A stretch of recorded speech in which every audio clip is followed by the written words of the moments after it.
Good morning, and welcome to the Mayor's State of the City Address. Ladies and gentlemen, please rise and remain standing as a joint honor guard from the St. Petersburg Fire Rescue Department and the St. Petersburg Police Department present our nation's colors.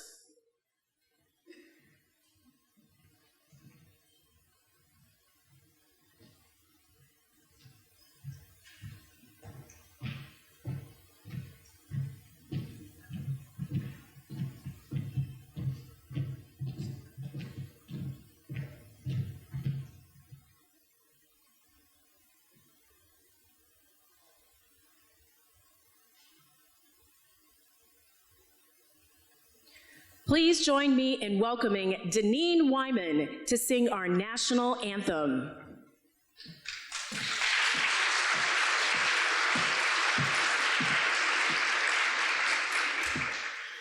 Oh, say, can you see by the dawn's early light what so proudly we hailed at the twilight's last gleaming, whose broad stripes and bright stars through the perilous fight o'er the ramparts we watched were so gallantly streaming, and the rocket's red glare, the bombs bursting in air, gave proof through the night that our flag was still there. Oh, say, does that star-spangled banner yet wave o'er the land of the free and the home of the brave?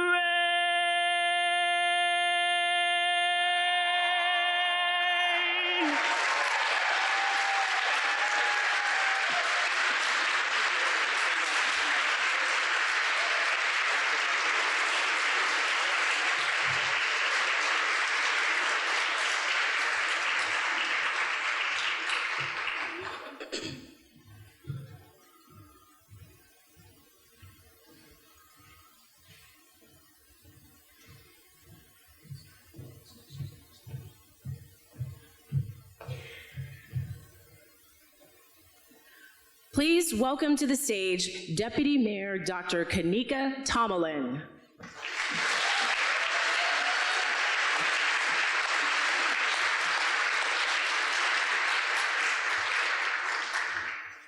Please be seated. Hello, St. Petersburg. Good morning. My goodness, what a great morning. Welcome to the 2017, our Mayor Rick Kriseman's third State of the City Address. We are so very happy that you are here, so happy. As Deputy Mayor of this wonderful city, I have the privilege and the pleasure of working beside our Mayor, Rick Kriseman, in service to our people through the advancement of our city's vision. It's been an adventure unlike any I've ever known. It's an unparalleled opportunity that unfolds every day for me with new purpose and new possibility. Generating opportunity, that's the primary charge our mayor has given our team as we work diligently in the pursuit of our vision to be a city of opportunity where the sun shines on all who call St. Pete home. And defining that goal, deciding that we would be a city of sustainable opportunity, well, that was the easy part, you guys. Charting a course that transforms that vision into reality, That's the noble and challenging work that brings us back to City Hall every day. In a few minutes, the mayor will share with you insights on some of our city's wins and some of our challenges that lie ahead. We all know that there's been lots of both. 2016 was really a defining year in many ways for both. And through all of it, we count on the partnership of comparably called people and organizations to position our city well for its best future. Many of those partners are here with us today. Please help me welcome from our St. Petersburg City Council, Chair Darden Rice,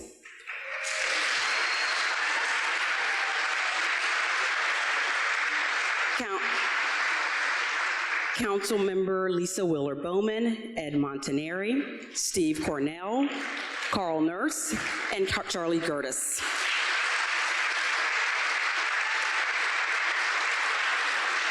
We also have with us here today State Senator Darrell Roussan, State Representative Ben Diamond, representatives from Senator Jeff Brandes and Congressman Charlie Crist's office, and Joanne Lentino from the Pinellas County School Board.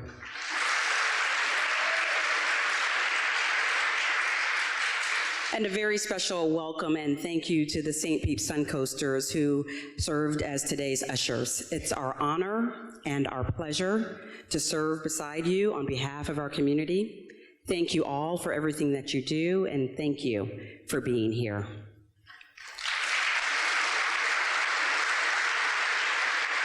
It's an exciting time to be here, literally here in the Palladium Theater, it's so beautiful, and also here in St. Pete. There are so many wonderful things to celebrate, great opportunities about which we can be duly excited.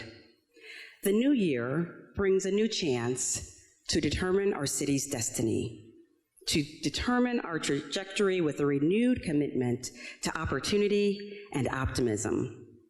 The logistics of last year emerged many forums for us as a nation, a state, and a city to focus on the ways that we disagree and do things differently. It was just a reality. And while there will always be issues about which we'll have differing opinions, those differences should never be the defining litmus for our cohesion. As we start our new year, Mayor Kriseman and I invite you, our entire city, to join us in a week of reconciliation. Today, our mayor discusses the state of our city. Today, I ask you to contemplate the state of St. Pete's soul. Because we are a city with a soul, and not every place can say that, but we can, and it's filled with purpose and possibility, and it's basically an amalgamation of the 256,000 people who call this city home. It's such a special thing. So in this coming week, the mayor and I invite you and your renewed commitment to embrace our shared goals and best paths toward progress. As a city, we'll take 7 days to reflect on all that makes this such a special place. We'll be bold enough to disengage just for a week in anything divisive. We'll cast aside the differences and things that separate us and instead engage in important dialogue about what comes next in our city's unfolding future. We'll discuss all the things that matter because we must, but we'll do it only from a place of constructive meaning and purpose. We can work together, you see, as a city to chart the course for our future in a way that serves us all. We can invest in trust, support, and mutual agreement in a way that accelerates and amplifies our purpose. St. Pete, we can decide, we can actively determine to be the city of opportunity we envision, where everyone has a voice, even when those voices disagree. And then we can watch our week turn into a way of life in this wonderful city that lives by its values and dares to be bold enough to unapologetically lead with love and light. This individualized effort will raise our collective conscience in a way that reflects the values that define who we are. You know these values: accountability, service, leadership, empowerment, transparency, respect, inclusivity, equity, and justice. Acceptance of our invitation. If you accept our invitation, that simply means you agree to model the respect, inclusion, and optimism that we all expect and need to be our best selves and our best city. And the mayor and I sincerely hope you'll join us. Now, here to help us this morning on our way toward this endeavor is a very special guest. As we work to remember what matters most, what better place to start than at the top of our list of priorities with our children. My children, your children, all of the children who call St. Petersburg home sit at the top of our list of priorities. And all of our work to make St. Pete great today is predicated on an understanding of the need to nail our possibilities for the future, for those children. So one of today's largest voices will come to us from one of our city's youngest constituents. It's my pleasure to introduce to you Miss Grace Sudar. Grace is an 11-year-old fifth grader in the Performance Arts Magnet at Perkins Elementary School. She tells me that she loves art, she loves singing, and she loves reading, almost as much as she loves this great city that we call home. And this morning, she's happy to be here to tell us exactly why. So please, everyone, help me welcome Miss Grace Sudar.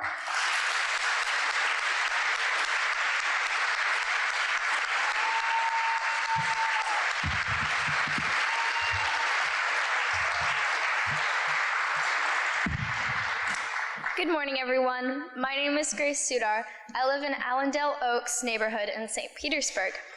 I attend Perkins Elementary, Center for the Arts and International Studies. I'm a fifth grader. My school has great programs like visual arts, theater, dance, and music. Now, it's time to sound like an adult. Mayor Kriseman asked me to show some love for our great city of St. Pete. I want to tell you what I love about St. Pete and why. I love St. Pete because of arts summer camps, festivals, and murals. It really shows the creativity in our city. I especially love a certain festival called Shine. Shine is amazing because artists from all over the world come together to participate in a group mural or a giant painting. Just last September, my mom and I helped participate in Shine by helping paint a mural on the road at Central Avenue and 5th Street that is still there today. In fact, it is just down the street from the mayor's office. Speaking of Central Avenue, you can hop on a trolley and get a ride to so many places and see many things. I wish they had one that went to my school. It would be the best way to get around. My favorite artists and creative people are from the Balloon Collective. They do a lot to help kids make art. I love how local art is all around, and there is so much to do and see. It makes it feel so special and cool. I always learn something every time I go to one of their shows. I also love St. Pete because the neighborhood is nice, and when I ride my bike to a friend's house, I feel safe in my surroundings. Our neighbors are always watching out for each other, and it's like having another family. Plus, the ice cream truck usually stops for me. Now, I'm going to be a little serious for a bit of this. I love St. Pete because of the great traffic.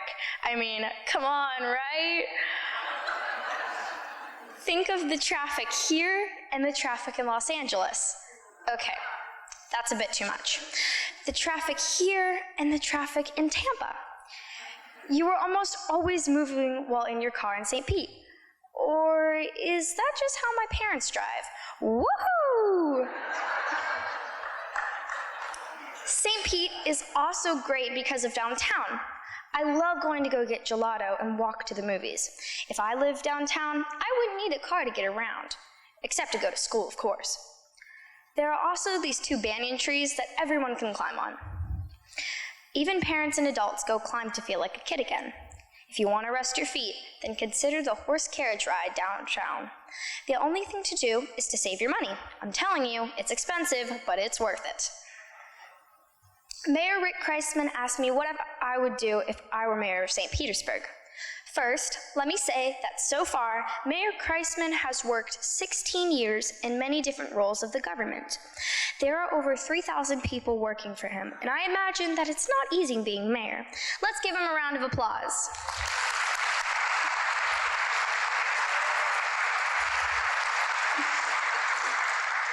So, if I were mayor, I wouldn't change a thing. I do hope, though, that crime would not be an issue. But I guess it happens everywhere. Overall, I love St. Pete, and I'm glad to be a part of it.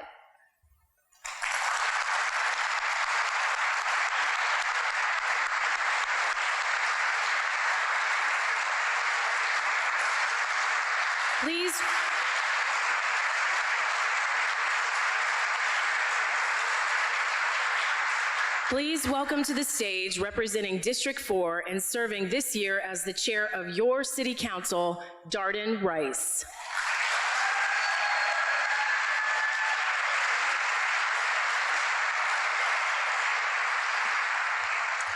Good morning.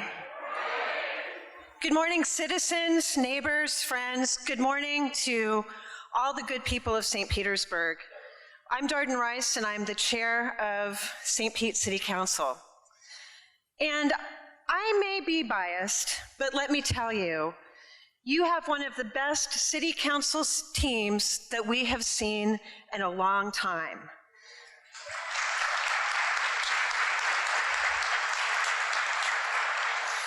Council has a strong independent streak, and we have an independent voice, and we're not afraid to use it. That person sitting next to you, talking loudly, clapping, probably a city council member. Our council reflects the diversity of the city that we represent. We're diverse in perspective, thought, professions, gender, color, sexual orientation, and just like the people we represent, we are a strong and independent group of leaders.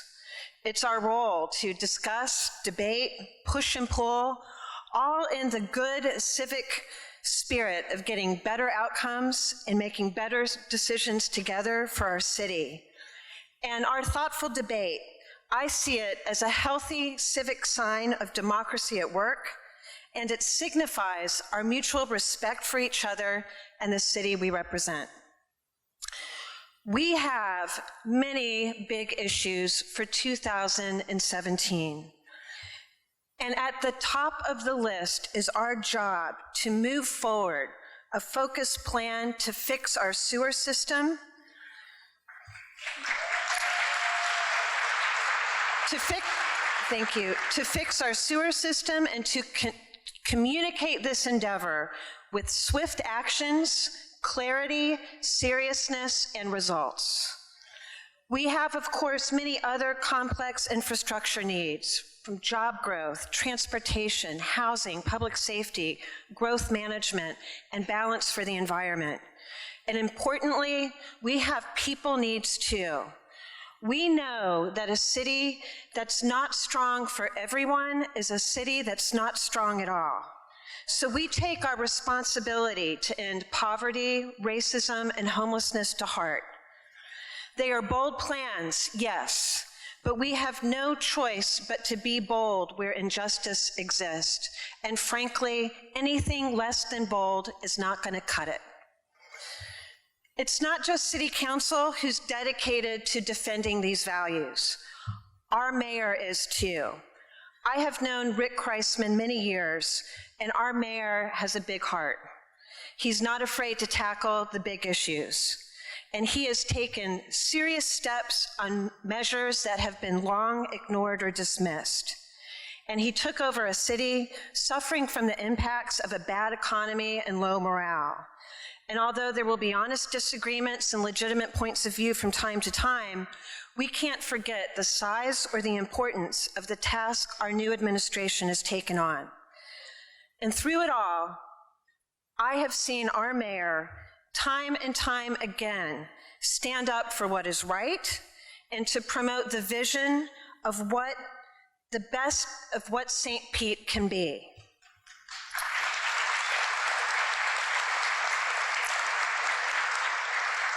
So, citizens of St. Petersburg, now it is my honor to introduce to you Mayor Rick Kriseman.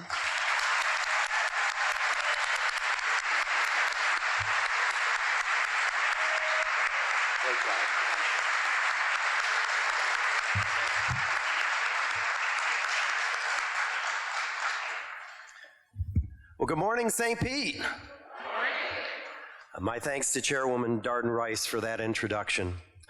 Darden has been a tremendous ally as we've executed an ambitious agenda these past few years, and I'm looking forward to her leadership in 2017 and beyond. And my thanks to Darden's colleagues for their presence today and for their hard work every day. My thanks to Deputy Mayor Dr. Kanika Tomlin. The passion that she brings to her job is inspiring, and not a day goes by that she doesn't make our entire community a better place.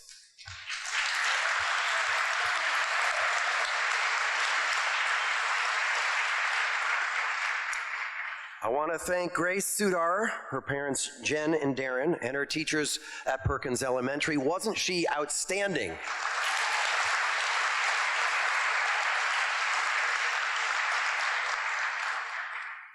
And I hope Grace isn't going to run against me this year.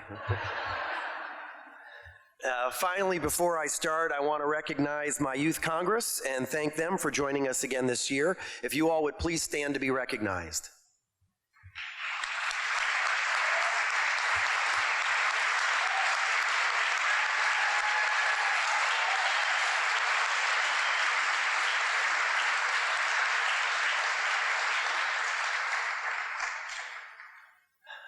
To the residents and business owners of St. Petersburg, gathered here today or watching online or on TV, to our City Council, to our tireless city team, including and especially St. Pete Police and St. Pete Fire and Rescue, and regarding the police, a department, by the way, that is keeping St. Petersburg safe as our violent crime rate is currently at a 6-year low.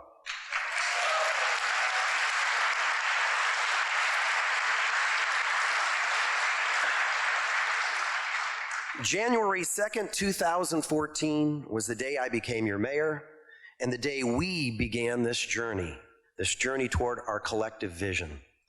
And we've come a long way. But let's take a pause and think back to that day. We woke up in a city with a shuttered pier surrounded by an ugly fence. We woke up in a city stuck in a standoff with its Major League Baseball team and with no vision for the site they call home or how to integrate it with our historic neighborhoods to the south. We woke up in a city that had given up on building a new police station, unable to secure funding or negotiate with our county partners. We woke up in a city with too much poverty and no plan in place to address it. A city with its Central Park serving as a bus depot as it had for more than 40 years. A dilapidated, vacant building looming over the corner of one of our most prominent downtown intersections, and a large vacant lot with no future on our historic 22nd Street. A city with a financial outlook so negative that Moody's said we will, quote, remain challenged in the near term to restore structurally balanced operations. Today, Moody's says we have, quote, a healthy operating reserve position and a strong management team that implements conservative budgeting practices.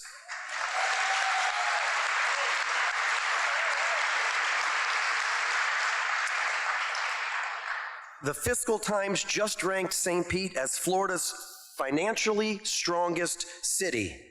And that, yes.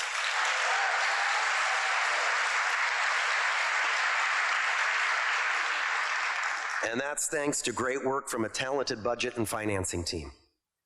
Now, on that January 2nd in 2014, we woke up in a city with no second chance for minors, no commitment to creating a healthier St. Pete, no plan for a changing climate or clean energy, no bike share, no high-speed ferry, no curbside recycling.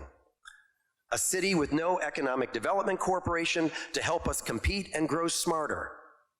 That was just 3 years ago, and look how far we've come.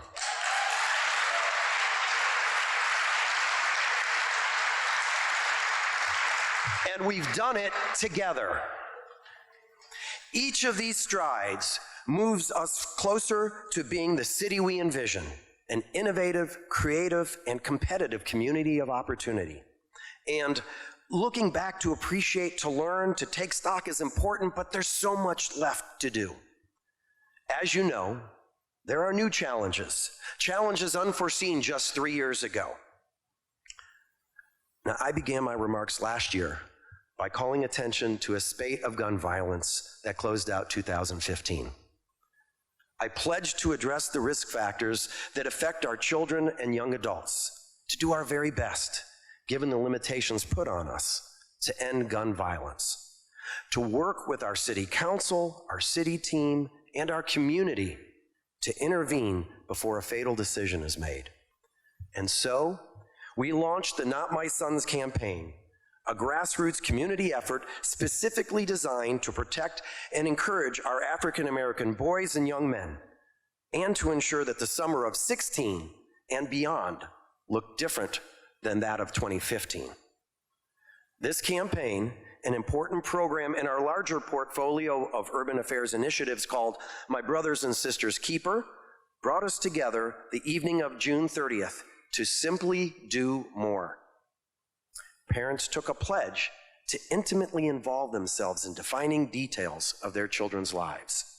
Faith leaders flocked to help.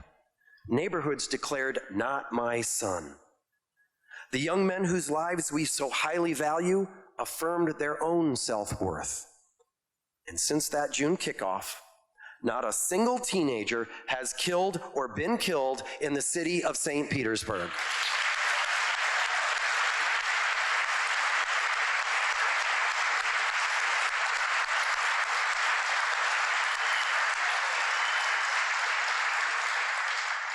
Not one, and we pray that continues. The next step in making good on our promise is our Cohort of Champions program, a comprehensive one-year training initiative for up to 100 of St. Petersburg's most vulnerable African American boys and young men. And we do all this while executing our larger urban affairs strategy aimed first and foremost at eliminating poverty. I am pleased to share with you that our most recent data shows St. Petersburg's African American poverty rate decreased 8.5% in 1 year, outpacing the nation, the state, the county, and the cities of Jacksonville, Miami, and Tampa.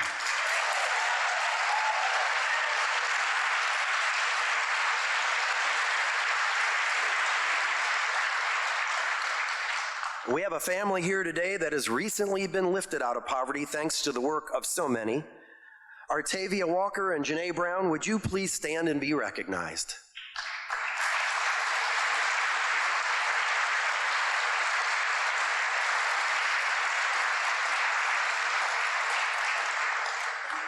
We believe in you and we are behind you all the way. And I think I see Carolyn King and Nikki Capehart there too. And I want to thank you both for all the hard work that you all do for this community.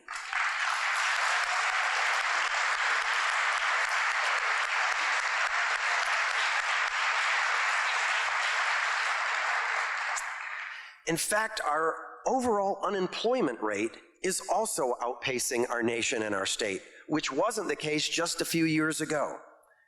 And one of my new favorite statistics, since we began this journey, new business registrations have increased by 105%.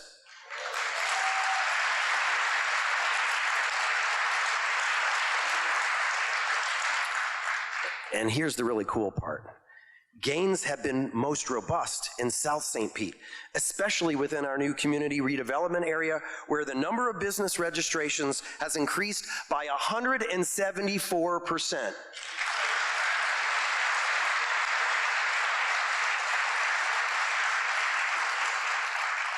That's a lot of ribbon cuttings. And my ribbon cutting partner and friend, Chris Steinacher, president of the St. Pete Chamber of Commerce, he is here. Chris, would you please stand?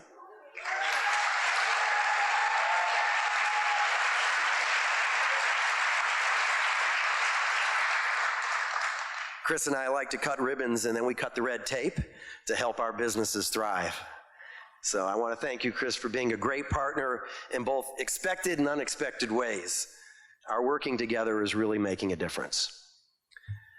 The seeds of economic change that we planted in recent years are sprouting growth throughout our community. Economic advances propel us toward our goals at an astonishing pace. In addition to a 40% increase in total construction value year over year, our property values continue to rise, and the demographics of our population continue to paint a picture of progress.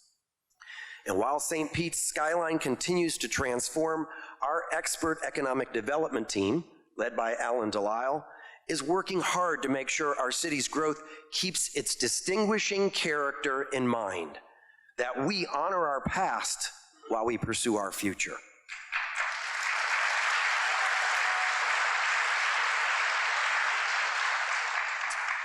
And so we highlight our progress, but as I also mentioned at the top, our challenges. Infrastructure. Now, I'm not sure if this ever made the news, but we've had some big problems, specifically with our sewer system. And we've had a problem with the management of that system. And too often, we've had a problem communicating the problem. Now, that can't and won't continue. But until our planned upgrades are complete, wastewater discharges may continue. And no one is more displeased by that possibility than me. And as such, no one is more dedicated to fixing it than me, and no group of people are more dedicated to fixing it than our city council.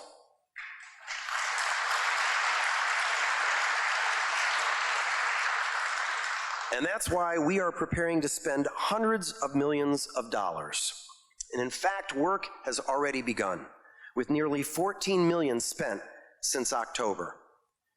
In addition to the more than $300 million we're spending in the short term on wastewater improvements, we are increasing our stormwater rates to pay for shovel-ready projects and to update a stormwater master plan that has sat on a shelf for more than 22 years. Now, how a coastal city like ours can have a 22-year stormwater plan is beyond me, but we're going to fix that. We're adding it to the list because that's why we're here. That's why I'm here. And as I said to our council members following our most recent sewage event, there have been countless reports, studies, votes, actions, and inactions leading up to this moment. None of us were present for all of it, but all of us were present for some of it, and we are all present now. It's our responsibility. First and foremost, it's my responsibility. It's up to me to guide us forward and to make sure that we get the future right, that we take good care of a city and an environment that we are borrowing from our children and their children. And we must tackle this important work with optimism and gratitude, for I believe we are fortunate to be in this position at this moment in time. Just as we are fortunate for the opportunity to build a pier or a police station, or to eliminate poverty, or to create a Skyway Marina District, or an innovation district, or any number of endeavors. This is another opportunity to fix something and build something that we can be proud of, to get it right in a way that creates a city better than the one we inherited. It's an opportunity to grow more resilient as the climate changes, seas rise, and the weather grows more severe. And it's also a chance to lead. Cities like ours across our nation face comparable infrastructure challenges, including our neighbors throughout the Tampa Bay region. And while this challenge is not one that we would have ever sought, it certainly presents us with an opportunity for us to live our values and invest at a pace and with purpose that sets an emerging standard. For the resilient way I am certain we will emerge from this trying time, I am proud of our city. We have much work ahead, but we are up to the task. And as I said, we've already started. With unanimous city council support, the city has allocated funding to create our first ever Integrated Sustainability Action Plan, or ISAP, and to partner with the county on long-term resiliency planning. This initial effort with the county will set up a long-term planning tool for the analysis of various climate change scenarios. It will inform decisions for how and where we invest, as well as drive investments in neighborhoods with the most vulnerable populations. It's important for the whole community to be resilient, not just before and after acute weather events, but during the more gradual changes in our environment as well. Now, this is not some far-off hypothetical. This is real. We received about as much rain in 1 month last year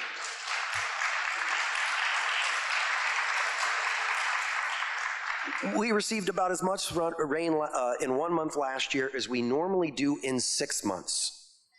And it's that rain, not sewage, not too much development, that has overburdened our infrastructure. The resiliency planning we're doing is a cross-departmental effort, no more silos. And it's being done in collaboration with the many storm and sewer projects underway. And now we understand that our city is a connected and dynamic living system where cause and effect are considered and projects that offer multiple benefits will be prioritized. And so to frame this effort, an Urban Land Institute grant brought a technical advisory panel to St. Pete just last month. We had experts from New Orleans, Miami, Boston, and the Tampa Bay region working with community members to discuss their perspectives and needs as it relates to resiliency in the community. And a report is expected later this month, and it will offer guidance on how to plan for resiliency in an equitable way that benefits all residents in every corner of our community.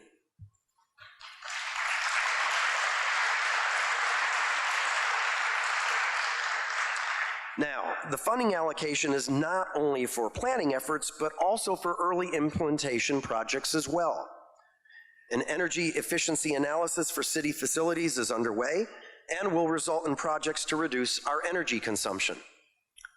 Also underway is a partnership forged with the USF Center for Clean Energy, where graduate students will work with the city on energy audits and offer new and innovative insights and solutions on energy efficiency and renewable energy. And we thank USF St. Pete for their continued partnership on this and on so much else.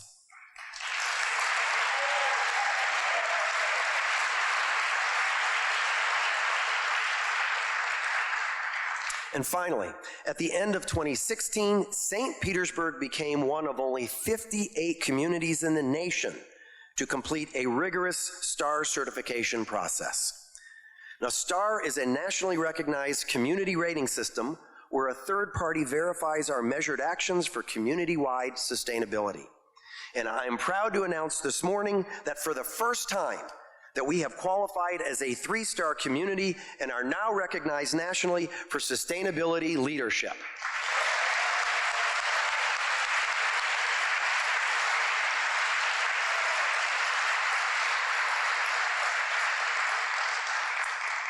There are only 4 5-star communities in the entire country, and we will aim to join that list over the next 2 to 3 years.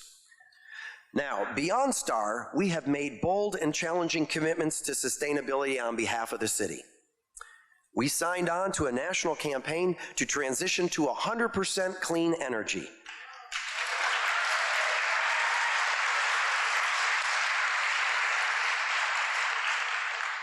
And we will work with the community, our energy providers, and state leadership to make this shift. Now, throughout this commitment, St. Petersburg demonstrates unprecedented vision. These are ambitious goals, but they will be met with the help of ambitious and talented people and organizations from throughout Tampa Bay, including, and please stand if I mention your organization. And first I want to call out my Director of Sustainability, Sharon Wright. Please stand.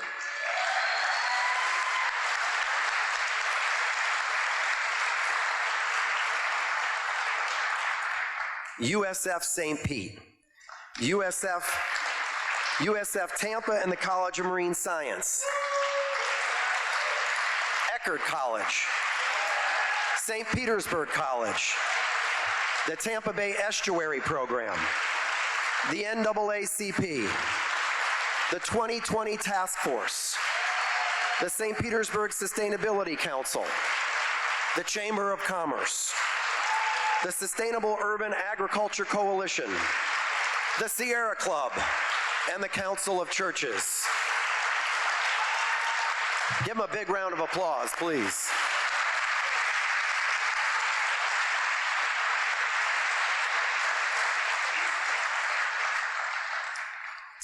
Thank you to all of you.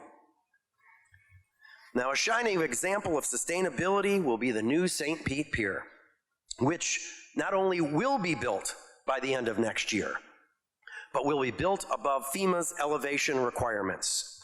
It will be built to last. As it has throughout our history, the new pier and pier district will serve as the most important public space in our city. It will be for everyone.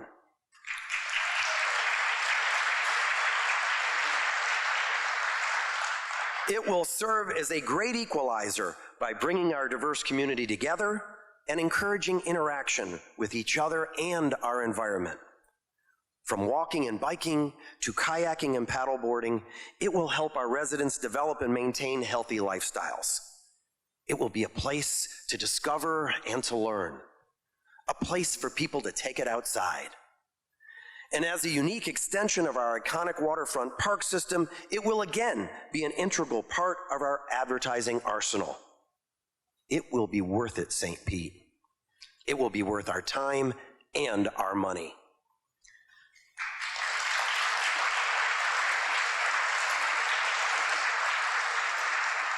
Now, to give some perspective to our journey, look no further than the city across the bay. It took nearly $40 million and 40 years to conceive and complete the beautiful Tampa Riverwalk. There were challenges, environmental mishaps, and missed deadlines. And then it opened. And judging from the media reports during last week's college football championship, the vision has been realized and it's a huge success. Dynamic and iconic public spaces make good cities great, but they make great cities grand.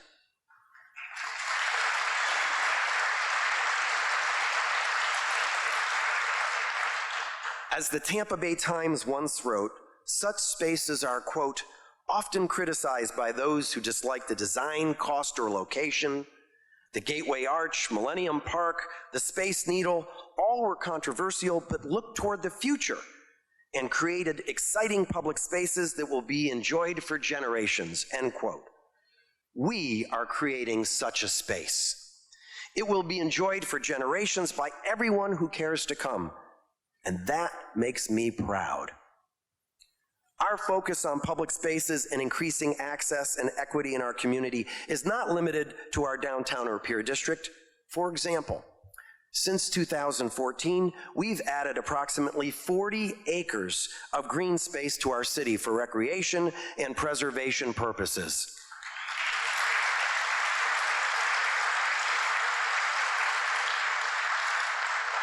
And this is no easy task in a well-developed city surrounded by water on three sides. We've also added public transportation options, including bike share, which will expand to 30 stations and 300 bikes by the end of the month.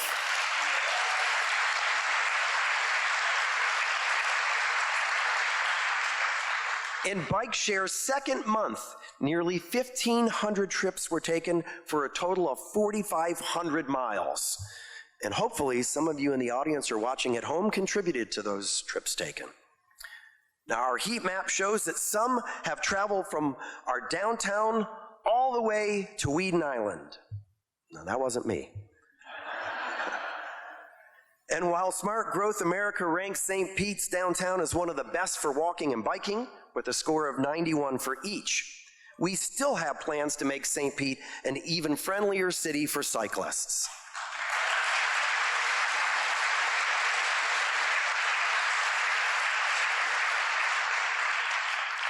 The early returns for our Cross Bay Ferry Regional Pilot Program are also exciting.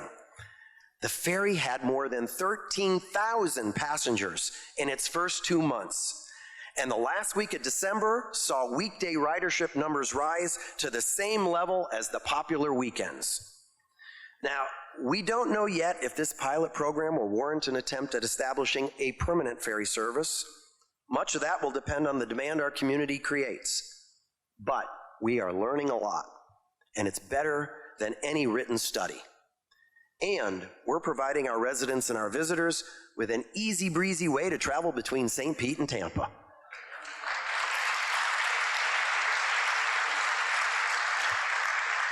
And so, if you like the idea of a permanent connection, then give this pilot program a chance.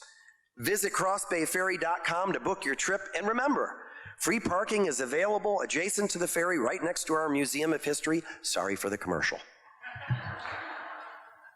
Or you can take advantage of our bike share, or a taxi, or take an Uber, as I did on my way here this morning.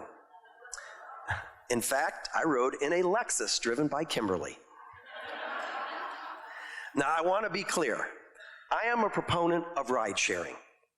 I know our residents and our visitors enjoy it, and my position is we must embrace ride-sharing technology while helping to ensure public safety, which is my primary responsibility as mayor. So the next ordinance my office proposes to City Council essentially deregulates our vehicle for hire industry, creating a level playing field and letting the market, each of you, pick the winners and the losers.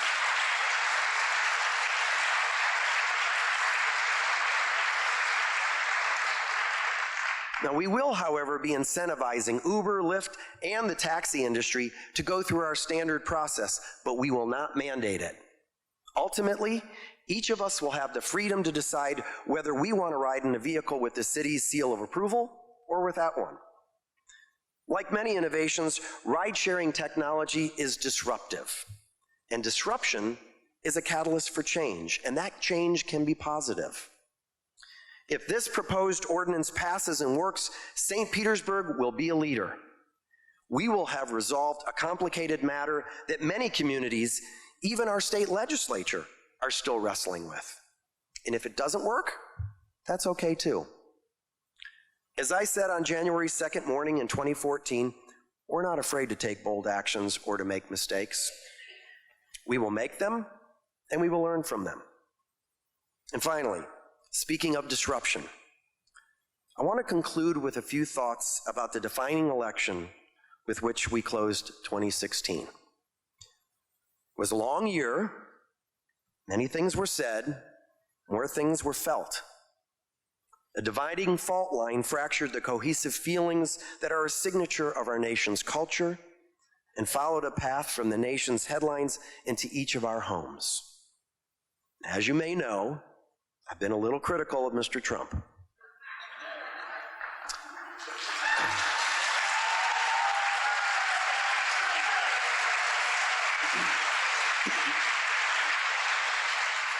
My criticisms of him are not about politics. I simply disagreed with much of what he said and how he said it. I disagree with many of his ideas and his policy proposals.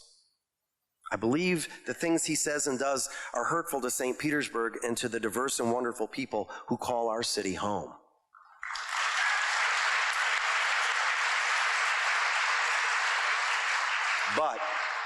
But, as both our current president and our next president had said, it is time for our nation to heal. Reconciliation is a demand of our brightest future, and it requires our attention, each of us, at the most local levels. Donald Trump becomes our president in 6 days. Our nation will wisely continue its long-standing tradition of a peaceful transfer of power. It's what makes us great. Our federal government's functions will roll on, but it's home where most of our focus should be. And it's simply impossible to look at the elections of November 2016 and not acknowledge the resounding sound of St. Petersburg's voice.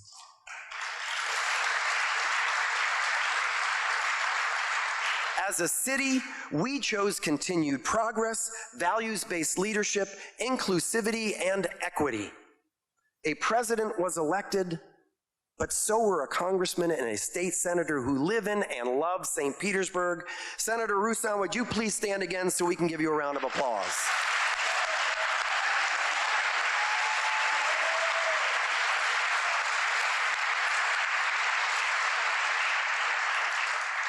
We reinforced a strong county commission and sent promising new leadership to Tallahassee. And we gave our strong approval to solar power and medical marijuana.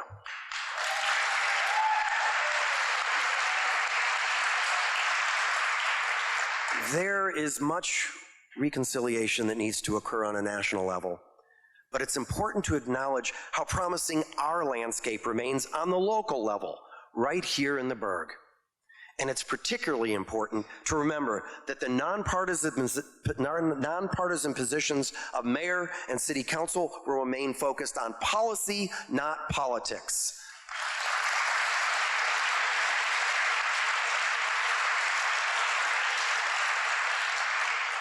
On progress, not party affiliation. Bottom line, you can count on us to continue pursuing what's best for St. Pete, to work together to make our community better. For by doing that, we are making our country and our world better. So let's continue to lift St. Pete up. Let's continue to be that beacon of progress, that city where the sun shines on all who come to live, work, and play. Let's make St. Pete even greater. Thank you all so much.